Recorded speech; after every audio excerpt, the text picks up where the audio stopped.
is my area right here until this Somet. Modine is like right over here, very close. And this was another area. We had the same base, but another area, the same unit covered this. So I was going to talk a little bit about what happened, I believe, at the end of July in Khalamish. For those of you who don't know, I don't remember the exact date. It was a Friday night. It was at the heat. It was the height of the metal detector scandal, I guess, in Jerusalem on Temple Mount. The Palestinian Authority had called for a day of rage, and so we deployed forces all over the place. We had here at Lamasha. I was here for 8 hours. We were just sitting for here. We expected a crazy amount of resistance. I had a mask on, which I only wore once. You never really wore masks.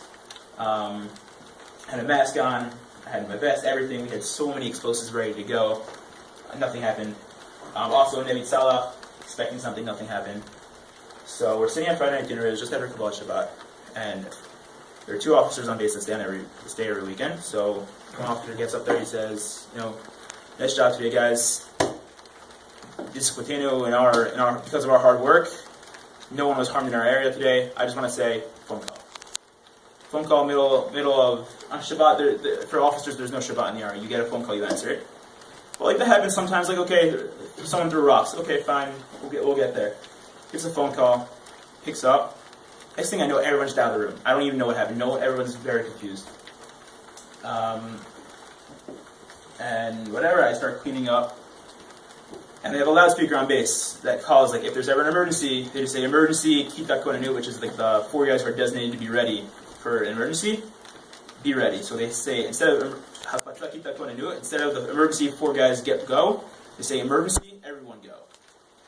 So my specific platoon, company. So we all just got on we all looked at each other. Did they just say that? We all just got on our vests and we went. As we're running down our base on the mountain, so we ran down to the bottom so they could pick us up quicker. And as we were running down, we start to hear what's going on,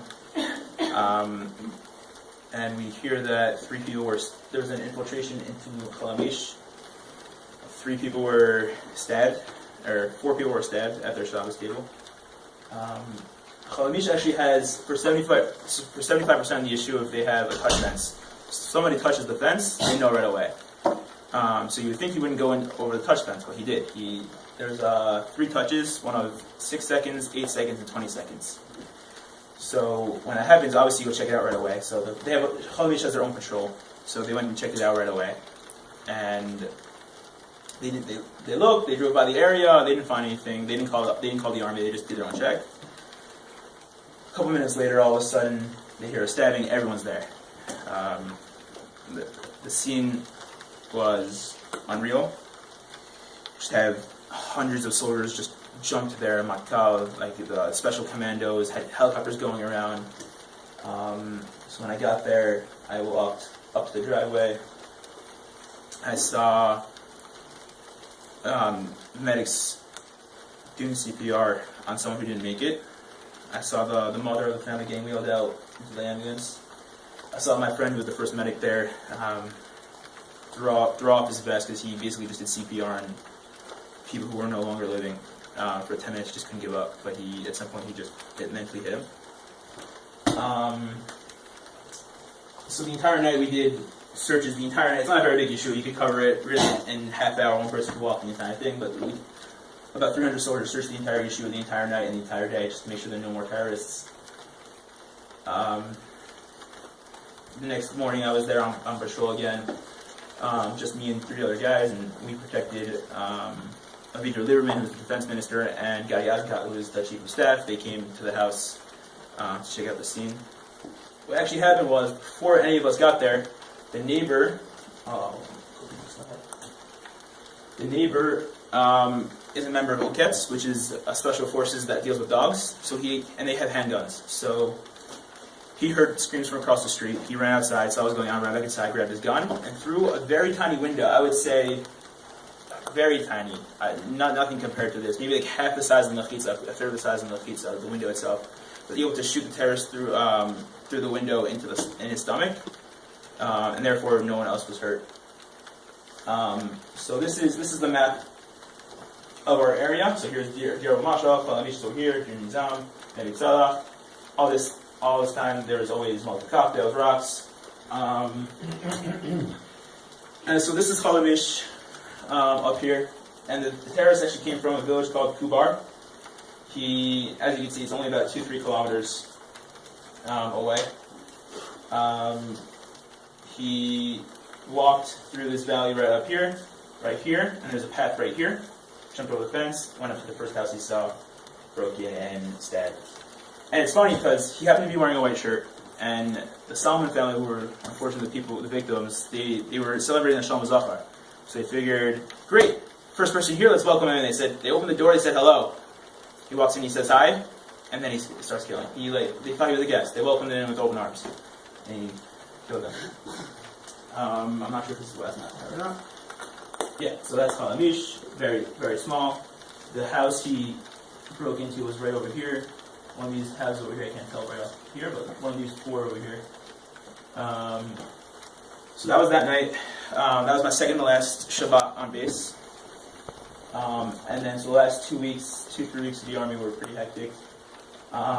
Basically, this road right here leads to a bunch of Arab villages and like Talmon and Dolev. And the kids of Kol Hamish basically said, no, we're not letting any Arabs through on this road anymore. They blocked it off over here, and they decided that we're expanding our yeshuv. This is our place. So they started building houses over here, and their goal is to connect these two, and this is like an Israeli mechina, which is like a pre-army program. So they're trying to connect them now. Google Maps still doesn't have the updated version, but when I was there, they built like 4 caravans in the span of 3 days, and people had already moved in. Now I think they're up to about 12. And that was probably the most traumatic part of my service, and tensions just escalated from there. In the news yesterday, there was actually reports that Arabs tried to drive over the soldiers stationed outside of Kol Hamish over here. They failed. There was no attack in the end, but there was a report of that.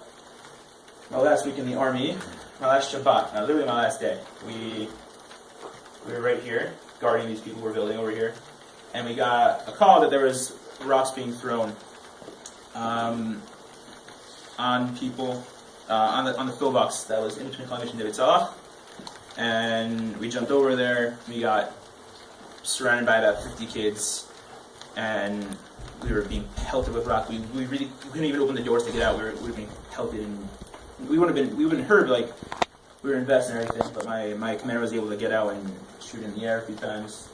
They broke our car. That was just a very crazy thing that happened. And that was the most traumatic thing that happened. I did a couple of missions. I don't have so much time, so I'll just show some pictures. But a couple of missions that I will talk about.